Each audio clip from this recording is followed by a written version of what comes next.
علامہ صاحب آپ کو پہلے شامل گفتگو اگر کر لیں تو ہم آج ڈسکس کرنے جا رہے ہیں طلاق اور عدت کے مسائل کیا ہیں۔ یقینی طور پر طلاق ایک واحد وہ چیز ہے جو کہ شرعی تو ہے، حلال تو ہے، لیکن اللہ تعالیٰ نے بہت ناپسندیدہ قرار دیا اور فرمایا کہ جب کوئی شخص اپنی بیوی کو طلاق دیتا ہے تو عرش ہل جاتا ہے۔ سب سے پہلے بتا دیں کہ وہ کون سے حالات ہیں جب طلاق دی جا سکتی ہے، کیا وجوہات ہیں؟ بسم اللہ الرحمن الرحیم۔ بہت شکریہ آپ کا،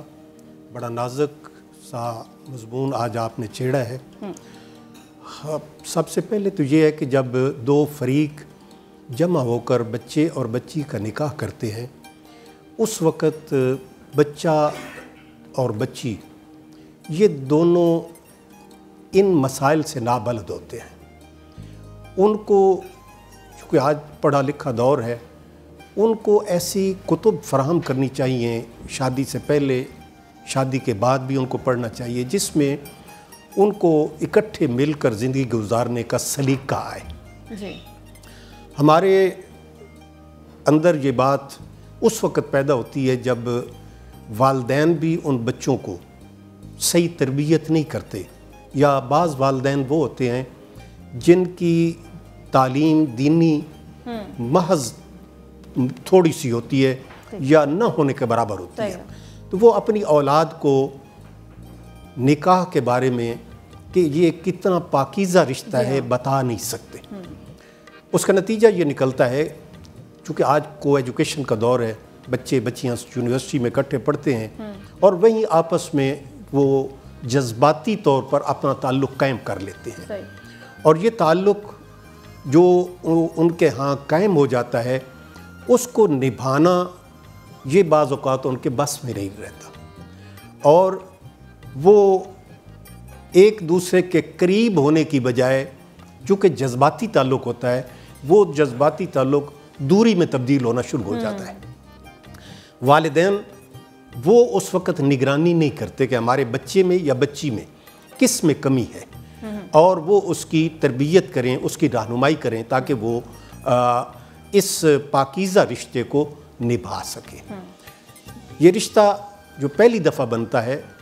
میں سمجھتا ہوں کہ رب تعالیٰ کی یہ عطا ہوتی ہے کہ بچہ بچی کو پسند کرتا ہے اور بچی بھی بچے کو پسند کرتی ہے۔ ہمارے ہاں پہلے جو شادیاں ہوتی تھیں اس میں یہ ہوتا تھا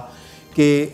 بچیوں کو پتہ نہیں ہوتا تھا کہ ہمیں کہاں بھیجا جا رہا ہے، والدین اپنی مرضی سے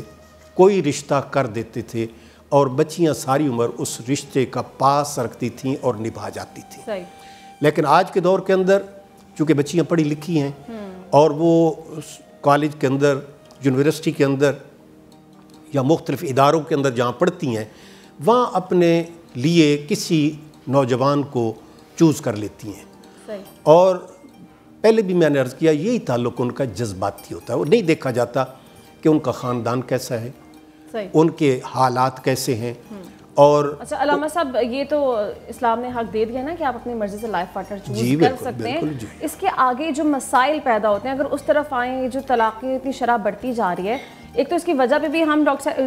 ربا صاحبہ سے بات کریں گے، لیکن یہ بتائیے کہ طلاق جب ہوتی ہے تو کیا بتایا گیا کہ کن حالات میں آپ دے سکتے ہیں طلاق، یہاں پہ جائز ہے؟ گزارش یہ ہے کہ چونکہ اس کا آپ نے شروع میں یہ بات بتا دی کہ حلال چیزوں میں سب سے زیادہ ناپسندیدہ چیز طلاق ہے، اس لیے اس کی نوبت نہیں آنی چاہیے، اور نوبت تب نہیں آئے گی جب عقل سلامت ہو۔ جب عقل کے ساتھ جنگ کر لیں تو پھر یہ قدم قدم پر نوبت آ جائے گی کہ آج بھی طلاق، کل بھی طلاق، پرسوں بھی طلاق۔ تو میں پہلی اپنی گفتگو میں یہ بات سمجھانے کی کوشش کر رہا تھا کہ آج کے دور میں والدین کو بچے اور بچیوں کو یا تو کتب ایسی فراہم کریں کہ جس میں وہ نکاح اور طلاق کے مسائل جانیں، اگر وہ نہیں جانیں گے تو کسی موقع پر بھی جذباتی ہو کر۔ صحیح ہے، آپ نے بھی علامہ صاحب یہی بات کی تھی کہ تربیت جو ہے وہ بہت ضروری ہے، ذہن میں یہ ڈالنا کہ جو یہ بندھن بن چکا ہے اس کو آخری سانس تک نبھانا ہے، یہ بات ڈالنی بہت ضروری ہے۔ علامہ صاحب ایک پوائنٹ جو بہت تنگ کرتا ہے وہ یہ بتا دیجئے کہ اگر طلاق دینا ناگزیر ہو چکا ہے، ساتھ نہیں رہ سکتے، تو